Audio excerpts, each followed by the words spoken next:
Always trust your gut. For my son, that was rule number 4. That was, if you have seen any of our videos, you know that I had a set of rules that I gave my son, and has been being added to as we grow. As I grow, as he grows, as we get more developed in our understanding of how life works, how interactions with people work, how communications work, but just making a difference in life. Rule number 4, always trust your gut. People misinterpret that so many times. I have had those feelings that my instinct said, this is what needs to happen. And I was unwilling to pull the trigger. I was unwilling to take the step. I was unwilling to follow through because I was afraid. There have been many times, though, that I have had the opportunity before me for whatever it may be, and something just didn't feel right. Now, let's pause for just a minute, and I want you to understand that I'm not telling you just go by what you feel. We can go and trust our feelings, and feelings will betray us.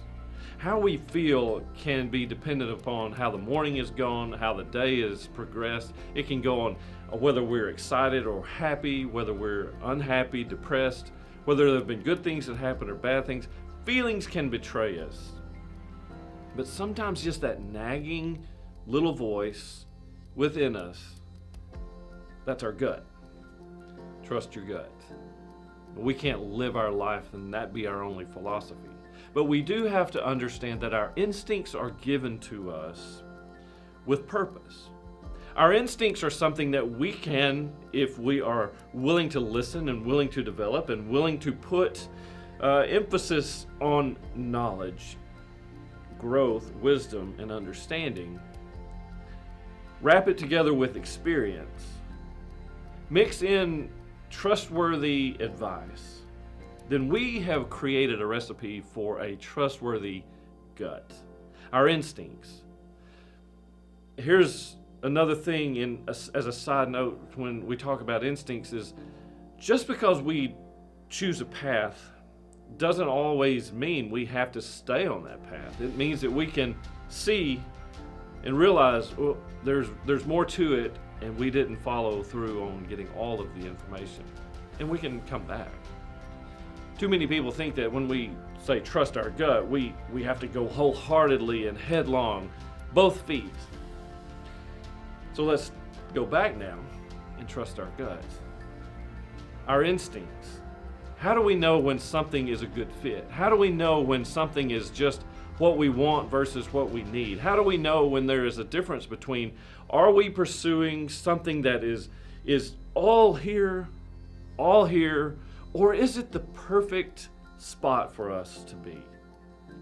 You see, trusting our gut doesn't mean that we just go blindly. It means we still continue with wisdom and understanding. When it comes to leading our team, there are many times, I'm sure that you have experienced this, that you've encountered someone and something within you it was like an immediate connection. There was just that camaraderie. There was a sense of mental connection because you had a similar philosophy of thought. Or maybe the flip side of that.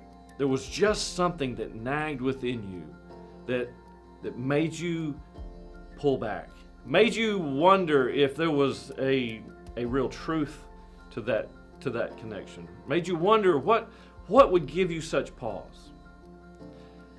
I want you just to be willing to trust your gut. It's not your only philosophy, but it's one that you can develop. And many of you probably have followed instincts, and you've done that. You just didn't put a name to it.